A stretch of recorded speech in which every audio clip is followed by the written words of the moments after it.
Hello everyone. Till now we all have already studied cost sheet, right? So today we are going to solve some more sums. Okay, practicing session is there today. Okay, so cost sheet, what we have studied. एक minute.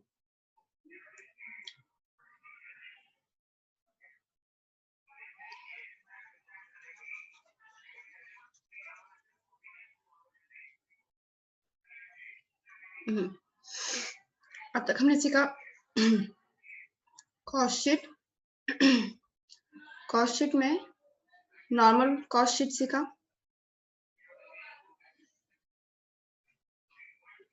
Cost sheet जिसमें units, cost पर unit और amount आता है वो भी सीख लिया. Apart from that we have to learn estimated cost sheet. Estimated मतलब क्या होता है कि इस साल का, एक साल का तुम्हें कॉस्ट शीट दिया होगा और उसके बेसिस पे नेक्स्ट ईयर का तुम्हें बनाना होगा और उस पर बताया रहेगा कि क्या बढ़ रहा है क्या घट रहा है. एस्टिमेशन रहता है, ठीक है.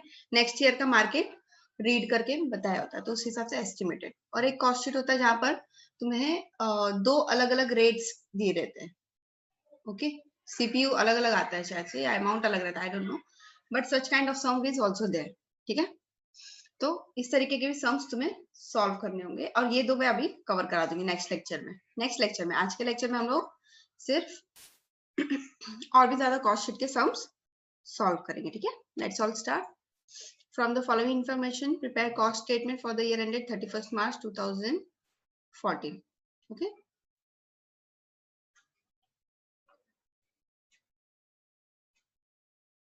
Okay. Opening stock, raw material, opening stock, finish goods. Opening stock है तो ये क्या होगा, ऐड है.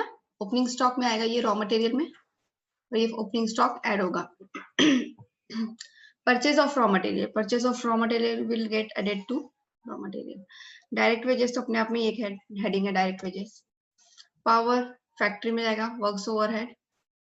Carriage on purchase of raw material, वो रॉ मटेरियल में ऐड हो जाएगा. Cost of special design, works overhead. Custom duty and octroi on raw material, add to raw material. Rent rates, office का ऑफिस में जाएगा, factory का works overhead. Telephone office में ज्यादा यूज होता है तो इसलिए ऑफिस में डाल देंगे, एडमिन एंड ऑफिस. एडवर्टाइजमेंट किसके लिए होता है, सेल्स के लिए, तो ये कहाँ जाएगा, सेलिंग एंड डिस्ट्रीब्यूशन. इलेक्ट्रिसिटी अगर वो ऑफिस का होगा तो कहाँ जाएगा, ऑफिस. फैक्ट्री का होगा तो कहाँ जाएगा, works overhead. Machine lost on fire. Student, machine lost in fire will have no effect because this is your financial loss. It has nothing to do with your cost account. No effect. Depreciation on plant and machinery. Plant and machinery to works overhead. Delivery van, selling and distribution.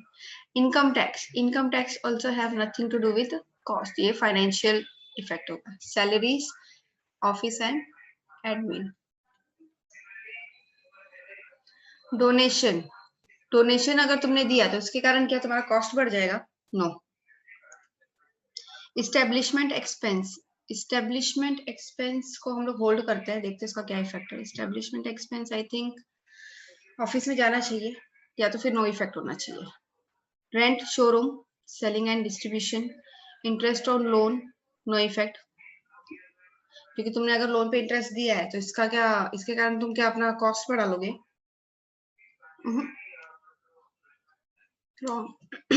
Next, sale of factory scrap, minus हो गई है cost में से. Dividend received, dividend received का भी कोई use नहीं है तो इसका भी no effect.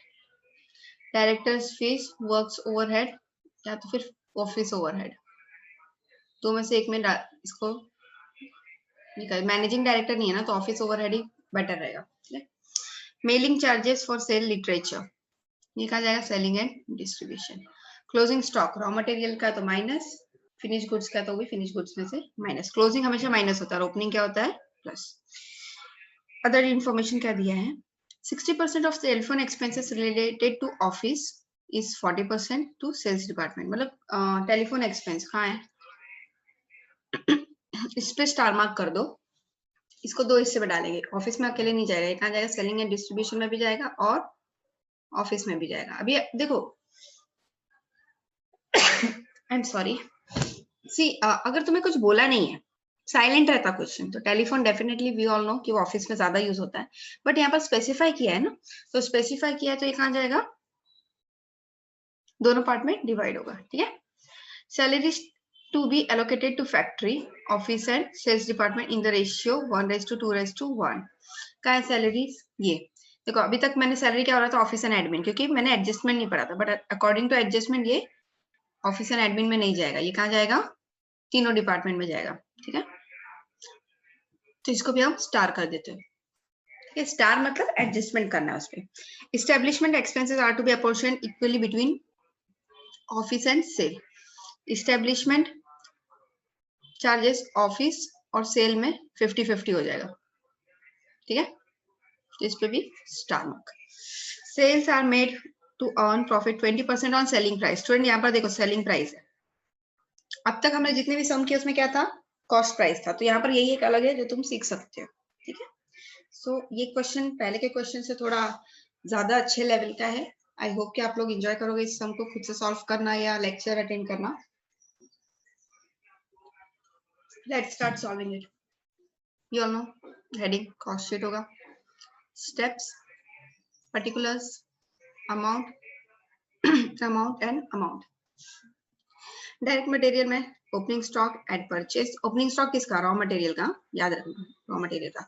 Opening stock at purchase, carriage inward add हो गया, फिर कस्टम एंड ऑक्ट्रॉय जो कि रॉ मटेरियल के लगा वो भी ऐड हो गया। सब ऐड करने के बाद अमाउंट आ गया 16 लाख प्लस क्लोजिंग स्टॉक 1,85,000। ठीक है, यहाँ पर आएगा 14,15,000।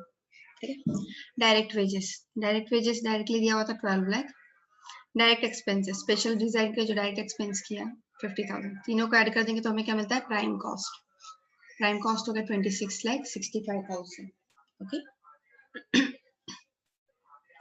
प्राइम कॉस्ट आ गया। अब प्राइम कॉस्ट के बाद क्या आता है हमारा, वर्क्स ओवरहेड, जिसे हम, जिसका दूसरा नाम क्या है,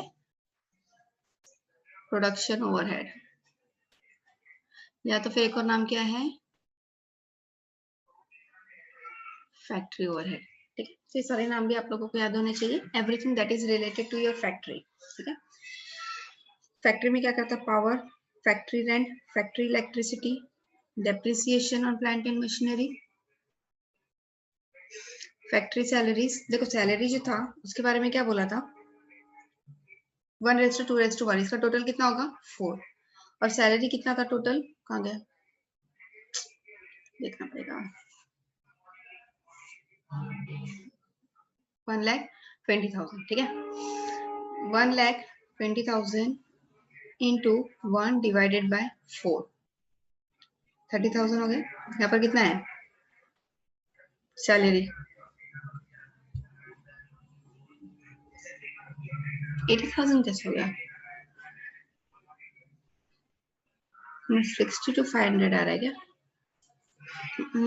एक मिनट रुक जाओ।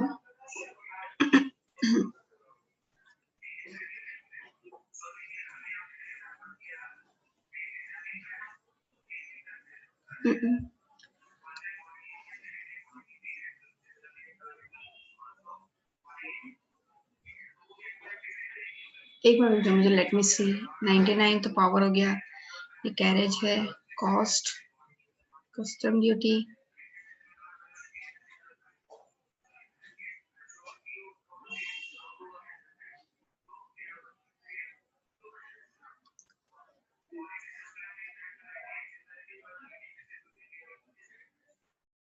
इनकम टैक्स तो 1,20,000 आ रहा है, तो 1,20,000 का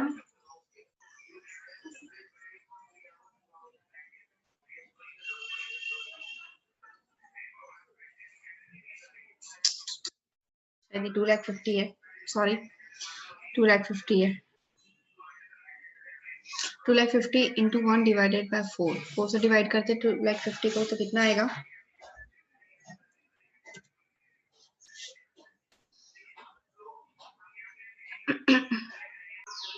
तो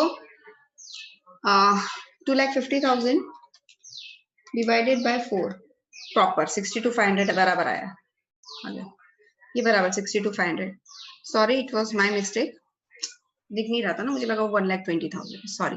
तो ये कैसे आएगा, 2,50,000 into 1 divided by 4, okay, minus sale of scrap, sale of scrap को माइनस कर लेंगे। तो ऐड कर लेते हैं हम 99,500 प्लस 70,000 प्लस 30,000 80,000 62,500 ऐड हो गया, 3,42,000 आ गया माइनस 7,500, तो अमाउंट आ गया 3,34,500। अब इन दोनों को ऐड कर लेंगे, ठीक है। 3,34,500 प्लस 26,000, सॉरी 26,65,000 ऐड कर लिया था 29,99,500, ठीक है। ये क्या हो गया हमारा वर्क्स कॉस्ट। वर्क्स कॉस्ट में अब हम क्या ऐड कर लेंगे, office and admin overhead add कर लेंगे। Office and admin means everything that is related to office, office rent, telephone, telephone का क्या बोला था, कुछ एडजस्टमेंट था टेलीफोन का, क्या बोला था टेलीफोन में, 60% ही ऑफिस में जाएगा और बाकी का 40% जाएगा sales department. Telephone charges, I hope कि अभी मुझे बराबर पता चलेगा, 30,000 है, 30,000 का 60% प्रॉपर 18,000 आ रहा है, ठीक है।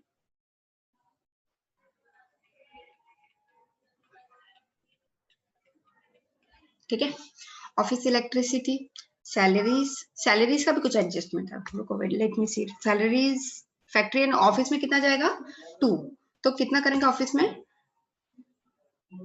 2,50,000 इंटू 2 डिवाइडेड बाय 4, तो आ जाएगा 1,25,000। चलो देखते 2,50,000 इंटू 2 डिवाइडेड बाय 4 बराबर 1,25,000। याद रखना ये सारी चीजें तीनों में आ रही है सैलरी।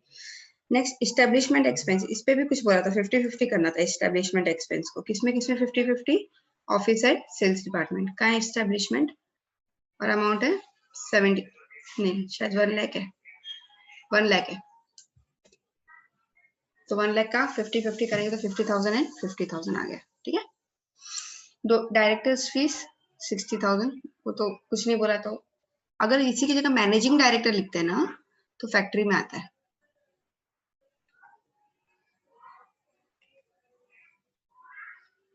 बट ओनली डायरेक्टर है हो जाएगा ऑफिस, ठीक है।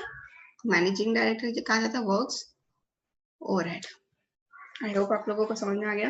अब इन सबको ऐड कर लेंगे, इसका टोटल कितना आ गया 3,18,000, 3,18,000 प्लस 29,99,500 करेंगे तो आएगा 33,17,500, ठीक है। अब इसमें हम ऐड करेंगे अपना फिनिश गुड्स। फिनिश गुड्स में दो हिस्से हैं, एक है ओपनिंग स्टॉक, दूसरा है closing stock. So you all know the effect, add opening stock less closing stock, इसको ऐड कर दिया तो कितना गया 33,47,000, वही 30,000 माइनस भी कर दिया, वही ऐड करके वही से माइनस हो रहा है, तो अगेन 33,17,500 आ गया। भले इन दोनों का अमाउंट सेम है लेकिन फिर भी दिखाना जरूरी है, okay, it is necessary to show. Okay, selling and distribution overhead. Selling and distribution means everything that is related to sales, like our advertisement, depreciation on delivery van, salaries, establishment expense, वो 50-50 हुआ था ना, showroom rent, telephone, telephone का भी कुछ था कि दोनों में जाएगा, ऑफिस में भी और सेलिंग में भी, मेलिंग चार्जेस वो भी आ गया, तो इन सबको ऐड कर लेते हैं हम 25,000 प्लस 20,000 62,500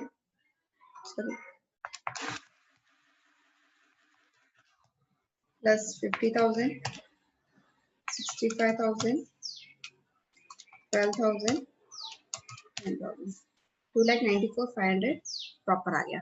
ये हो गया हमारा टोटल कॉस्ट, ठीक है। ओके, ये क्वेश्चन में सबसे मेन पार्ट ये है, ये सब तुम लोगों को पहले से भी आता था तो मैंने सिखा दिया अगेन, इतना आना बड़ी बात नहीं, वो आप लोगों को ऑलरेडी आता। अब मैं बताती हूँ, मैंने आप लोगों को दो कॉन्सेप्ट बोला था, प्रॉफिट ऑन कॉस्ट और दूसरा होता है प्रॉफिट ऑन सेलिंग प्राइस, है ना। प्रॉफिट चाहे किसी पे भी बोलेंगे, जिस पे प्रॉफिट बोला है ना उसको 100% लेना है तुम्हें। सपोज तुम्हें बोलते हैं 20% प्रॉफिट ऑन कॉस्ट, तो कॉस्ट क्या है, ये कॉस्ट है हमारा, है ना, तो इसको तुम्हें 100% लेना है। अगर ये 100% है तो इसका 20% इसमें ऐड कर देंगे तो ये हो जाता है 120%। क्लियर। लेकिन इस क्वेश्चन में क्या बोला है, प्रॉफिट ऑन सेलिंग प्राइस। तो प्रॉफिट ऑन सेलिंग प्राइस बोला है तो हमें क्या करना है, हमें इसे 100% नहीं लेना है, हमें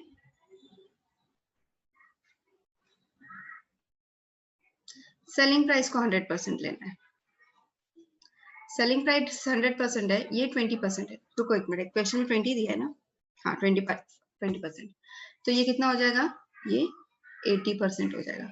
बहुत फर्क पड़ता है स्टूडेंट, चलिए तो मैं तुमको करके दिखा देती हूँ। चलो इसको 100 ले लो, इसको 20 ले लो और इसको कर दो 120। मैं दोनों तरीके से प्रॉफिट ऑन कॉस्ट और प्रॉफिट ऑन सेलिंग प्राइस का दोनों का मैं तुमको आंसर निकाल के दिखाती हूँ, बहुत फर्क होगा आंसर में। ठीक है, सबसे पहले हम कॉस्ट निकालते हैं जो कि रॉन्ग आंसर है, लेकिन चलो ठीक है देख लेते हैं। अगर ये 100% है तो इसका 20%, 36,12,000 का 20% कितना होगा, 7 लाख। मैं यहाँ पर लिख देती हूँ, ठीक है, मान लेते हैं एक पल के लिए, एज्यूम कर लो कॉस्ट रहता तो 36,12,000 एट 20%, 20% कितना है, 7,22,400।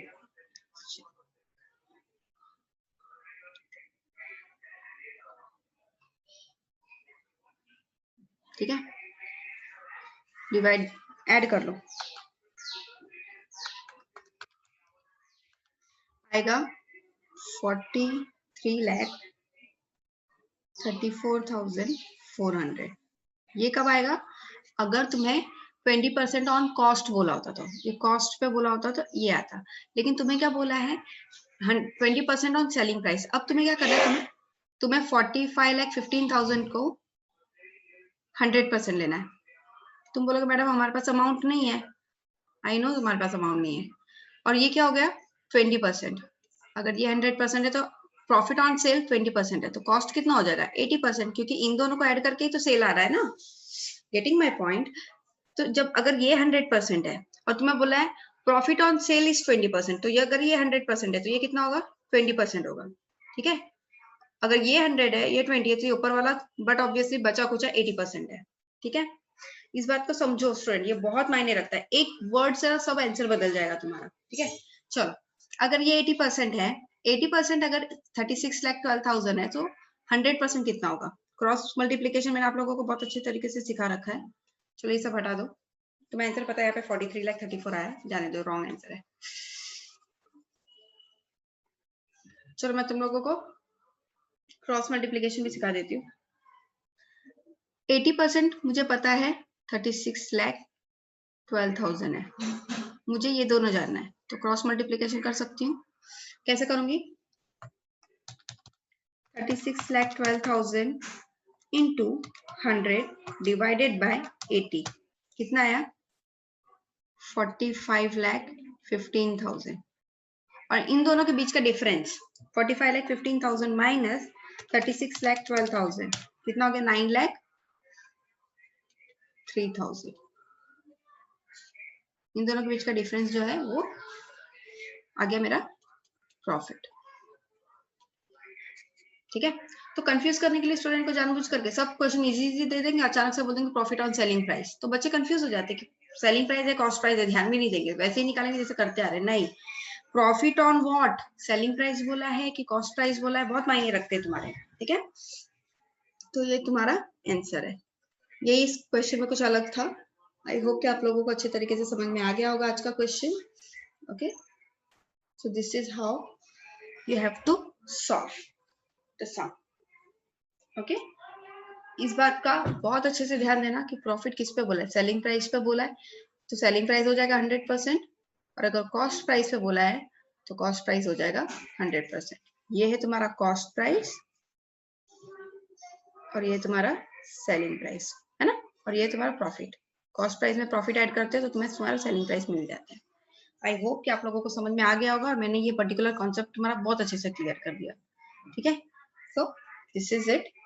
So here we have to solve another sum. I think now you all are very much ready to solve it by yourself. What will I do today? I will discuss the sum. I will not discuss the solution with you. Sum discuss करती हूँ, कैसे solve करना है, क्या करना है, वो सब बताती हूँ.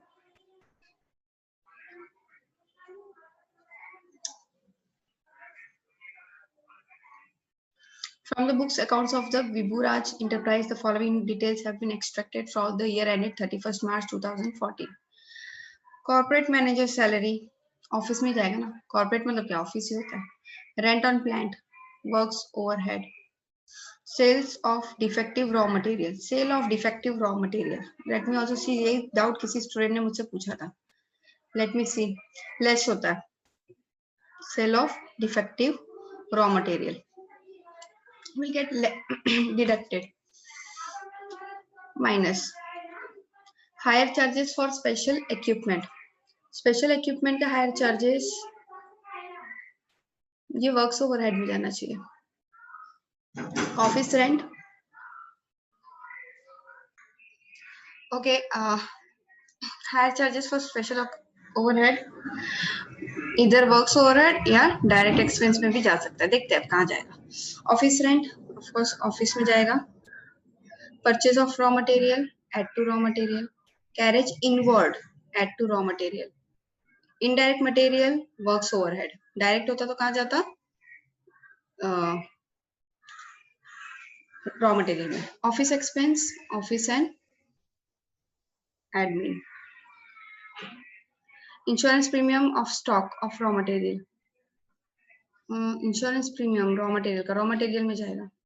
Insurance premium for computer office, क्योंकि ऑफिस में रहता नहीं. For delivery van selling and distribution. Opening stock of raw material add to raw material. Closing stock of raw material minus from raw material. Sale of factory scrap minus करेंगे इसे, factory का वो works overhead में से. Carriage outward है. Outward कहाँ जाता है students, selling and distribution. Inward होता तो कहाँ जाता, raw material. Depreciation on delivery van कहाँ जाएगा, selling and distribution. Depreciation on computer office. Salaries to office staff office. Salaries to drawing and designing department. Drawing and designing department works overhead जाएगा. Opening क्या, WIP add. Closing WIP minus. Brand ambassador remuneration. Brand ambassador का किस काम के लिए होता है, sales को प्रमोट करने के लिए होता है, तो जाएगा selling and distribution. Direct wages, skilled हो अनस्किल्ड हो दोनों भी कहाँ जाएंगे, डायरेक्ट वेजेस में. Cost of catalogue printing selling and distribution. Opening stock of finish goods add. Closing minus. Repairs to delivery selling and distribution. बहुत इजी था question, कुछ अलग नहीं था, बस ये था सेल ऑफ डिफेक्टिव. कुछ नहीं, डिफेक्टिव का सेल हुआ तो उसको माइनस कर दो. तो corporate manager salary to be apportion between the factory and the office in the ratio 1:9. Corporate manager की सैलरी क्या है, हाँ ये फर्स्ट ही है. इसमें 1:9 के रेशियो में जाएगा बिटवीन फैक्ट्री एंड ऑफिस. ठीक है, और दोनों जगह काम करता होगा. ठीक है. Selling price is 120% of cost price.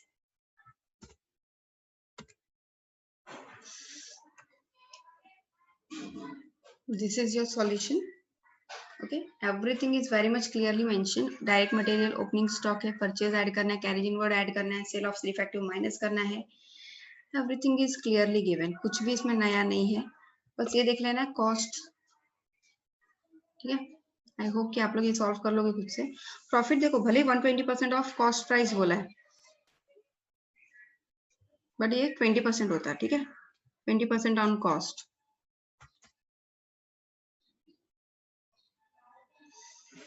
Selling prices, देखो ये क्वेश्चन का लाइन है, देखो selling price is 120% of cost price.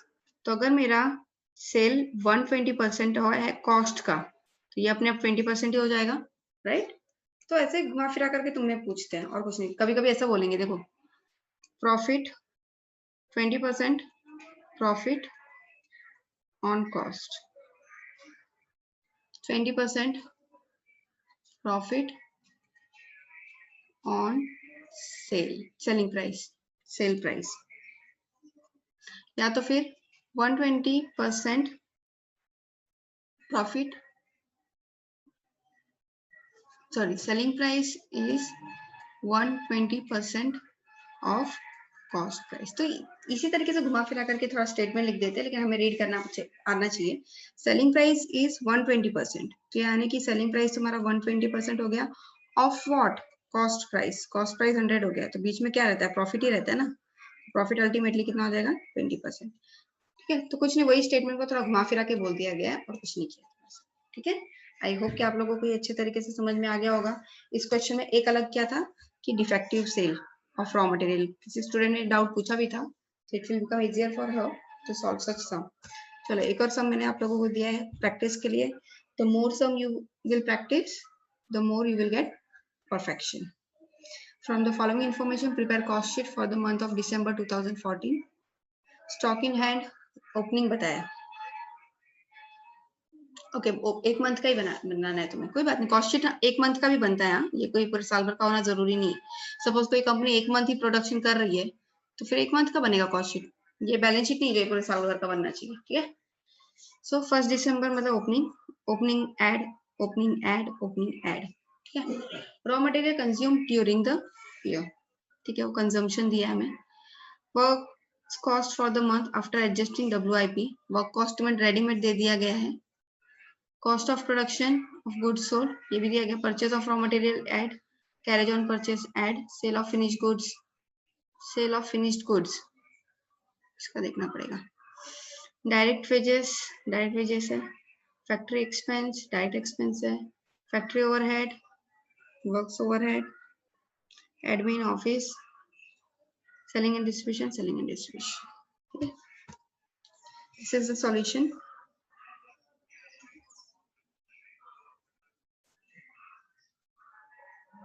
of the question. Okay,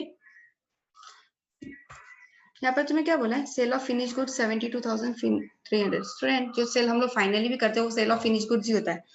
मैं इनफैक्ट कोई भी कंफ्यूज हो जाएगा कि सेल ऑफ फिनिश गुड्स है तो क्या इसको फिनिश गुड्स में कुछ रिलेशन है? नहीं, ये तुम्हारा फाइनल सेल है। देखो यहाँ पे भी दिया है 72,300, ये फाइनल सेल है और ये तुम्हारा कॉस्ट है। ठीक है, वो सब तुम्हें ऊपर का सब सम सॉल्व करने पे मिल जाएगा तुम्हारा कॉस्ट, तो इसका डिफरेंस जो होगा वो प्रॉफिट होगा। Since the closing stock of raw material, work in progress and finished goods are not given in the question, they must be found as balancing figure at the respective stage in cost sheet using the extra information given like material consumed, works cost and cost of production of the goods sold. अच्छा क्या हो गया पता है क्या, तुम लोगों को ना रॉ मटेरियल कंज्यूम्ड दे दिया है और ये सब दे दिया है, तो तुम अभी इन दोनों के बीच का डिफरेंस क्या होगा, क्लोजिंग स्टॉक ही होगा ना। अगर मैंने 48,000 डायरेक्ट मटेरियल का कॉस्ट लगा और फाइनली रॉ मटेरियल कंज्यूम हुआ 21,000, तो बचा हुआ गया कहाँ, वो क्या होगा, जो डिफरेंस आ रहा है नेगेटिव में, तो वो अपने आप क्लोजिंग स्टॉक होगा। देखो ये सारी चीजें ना तुम्हें सीखनी होगी कि डेटा जिस हिसाब से दिया उस हिसाब से तुम्हें क्वेश्चन सॉल्व करना है। जैसे कि यहाँ पर देखो क्लोजिंग स्टॉक ऑफ WIP, तुम्हें वर्क इन प्रोग्रेस सॉरी ये पता 49,300 मिला था, ओपनिंग WIP दिया है, ऐड किया तुमने 57,000 आ गया। अब तुम्हें वर्क कॉस्ट दिया डायरेक्टली, वर्क कॉस्ट कितना है 48,400। अब मुझे पता है कि WIP ऐड करने पे अमाउंट आ रहा है 57,500 और वर्क कॉस्ट दिया है 48,400, तो दोनों के बीच का डिफरेंस क्या होगा, दोनों के बीच में आता क्या है, क्लोजिंग स्टॉक ही आता है। और ये डेफिनेटली माइनस में आ रहा है, तो माइनस में तो क्लोजिंग स्टॉक ही होगा। तो क्या है ना, तुमको डायरेक्टली क्वेश्चन में नहीं दिया गया है, तुम्हें इनडायरेक्टली दिया गया है क्वेश्चन में। ओके, आप लोग एक काम करो, ये क्वेश्चन खुद से प्रैक्टिस करो और समझने की कोशिश करो। अगर ये तुम्हें नहीं समझ में आ रहा है सॉल्व करने के बावजूद भी, देन आस्क मी, मैं नेक्स्ट लेक्चर में डेफिनेटली ये क्वेश्चन करा दूंगी, इतना कोई टफ नहीं है। अब जैसे यहाँ पर देखो एडमिन ओवरहेड ऐड किया, add opening stock of finish goods किया, ओपनिंग स्टॉक फिनिश गुड्स का ऐड करने पे अमाउंट आ गया 68,900, बट मुझे पता है कि कॉस्ट ऑफ गुड्स सोल्ड जो है वो 53,200 है। 68,900 जब अगर मेरा ओपनिंग फिनिश गुड्स ऐड करने पे हो रहा था, तो बाद में ये कॉस्ट ऑफ गुड्स सोल्ड होते हुए 53,200 क्यों हुआ, मतलब ये बीच का क्लोजिंग स्टॉक ही होगा, ये माइनस हुआ है कुछ, तो जो माइनस हुआ है वो क्या होगा, वो तो क्लोजिंग स्टॉक ही होगा। और यहाँ पर मुझे पता है यहाँ पर फिनिश गुड्स आता है, तो यहाँ पर मैं फिनिश गुड्स लिखूंगी। क्लियर, तो ये सब कैसा है, तुमको डायरेक्टली डेटा नहीं देते हैं, इनडायरेक्ट डेटा दे देंगे, तुमको ये बता देंगे, तुमको ये बता देंगे, बीच का तुम देखो मैंने कहा ना कॉस्टिंग सॉल्व करने के लिए लॉजिक प्लस कैलकुलेशन दोनों की जरूरत होती है, प्लस फॉर्मेट भी आना चाहिए तुम्हें पता होना चाहिए कि यहाँ पर WIP ऐड होता है, बाद में ये फिनिश गुड्स ऐड होता है, सबसे पहले opening stock of raw material आता है। तो ये सारी चीजें तुम्हें अगर फॉर्मेट पता होगा तो उसके बाद तुम्हारा calculation is not that tough, क्योंकि तुम्हारे पास कैलकुलेटर ऑलरेडी है, तुम लोगों को अलाउड है कैलकुलेटर यूज करना। अभी टफ पार्ट क्या हो जाता है तुम्हारे लिए, लॉजिक यूज करना। जैसे कि इस क्वेश्चन में लॉजिक चाहिए, ये क्वेश्चन कंप्लीटली लॉजिकल बेस्ड है, सॉल्व इट बाय योरसेल्फ चाहिए। तो ये वाला सम भले ही मत करना सॉल्व, अगर टाइम नहीं मिल रहा है या बोर हो रहा है तो, लेकिन ये लास्ट वाला क्वेश्चन जो है 10 हिडन इन्फॉर्मेशन, ये हिडन इन्फॉर्मेशन वाला क्वेश्चन प्लीज सॉल्व कर लेना खुद से और ट्राई करना। नहीं आ रहा है किसी को गूगल क्लासरूम में पूछ लेना, मैं नेक्स्ट लेक्चर में डेफिनेटली तुमको ये क्वेश्चन कराऊंगी, बट मैं जानबूझ करके तुम्हारे ऊपर छोड़ रही हूँ कि खुद से भी कुछ प्रैक्टिस करो। खुद से प्रैक्टिस करोगे तो उसका एक अलग इम्पैक्ट पड़ता है, ठीक है। खुद से सीखना एक अलग बात हो जाती है, मैंने तो हमेशा हेल्प किया ही है आप लोगों का। और अगर अभी भी नहीं समझ में आएगा तो भी कोई बात नहीं, I am there for you all, okay. But still I would ask you all to solve it by yourself. हाँ, सीखो खुद से। नहीं आ रहा है किसी भी स्टूडेंट को तो डाउट पूछ लेना गूगल क्लासरूम में, तो मैं नेक्स्ट लेक्चर में ये सॉल्व करवा दूंगी, ठीक है। एंड अपने कमेंट्स भी शेयर करना कि आप लोगों को समझ में आया या नहीं आया समझ में, ठीक है। So today once I have solve for you, ठीक है, जिसमें कुछ भी नहीं था, बस वो सेलिंग प्राइस पे था, ये अलग पार्ट था। इस क्वेश्चन में क्या अलग था, इस वाले में कि तुम्हें डिफेक्टिव रॉ मटेरियल का सेल दिया था, तो ये कुछ एक अलग पार्ट हो गया था, ठीक है। अगर सपोज तुम्हें ऑब्जेक्टिव में कोई पूछ लेगा sale of defective raw materials effect will be dash, add, less, no effect, या फोर्थ भी कुछ लिख देंगे कि इग्नोर या ऐसा कुछ तो भी दे देंगे तुम्हें पता होना चाहिए कि डिफेक्टिव का सेल हुआ मतलब वो माइनस होगा, ठीक है। या तो फिर ऐसे लिख देंगे deduct from raw material, deduct from finish goods, deduct from here, deduct from add to that, ऐसा कुछ तो भी एग्जांपल दे देंगे। तो तुम्हें पता होना चाहिए माइनस फ्रॉम रॉ मटेरियल। तो ये सारी चीजें कैसे, जो जितना तुम सम प्रैक्टिस करोगे उतना ज्यादा तुम्हारे लिए पॉसिबल होगा, है ना। सो solve it by yourself and learn. और ये वाला भी एक हिडन इन्फॉर्मेशन का भी सॉल्व करना, जितना प्रैक्टिस करोगे उतना अच्छा होगा तुम्हारे लिए। नेक्स्ट लेक्चर में हम लोग किसी स्टूडेंट का कोई डाउट रहेगा तो वो क्लियर करेंगे, उसके बाद हम लोग आगे के भी सम सॉल्व करेंगे। Till then take care of yourself and study well. कुछ डाउट रहेगा तो पूछ लेना, ओके।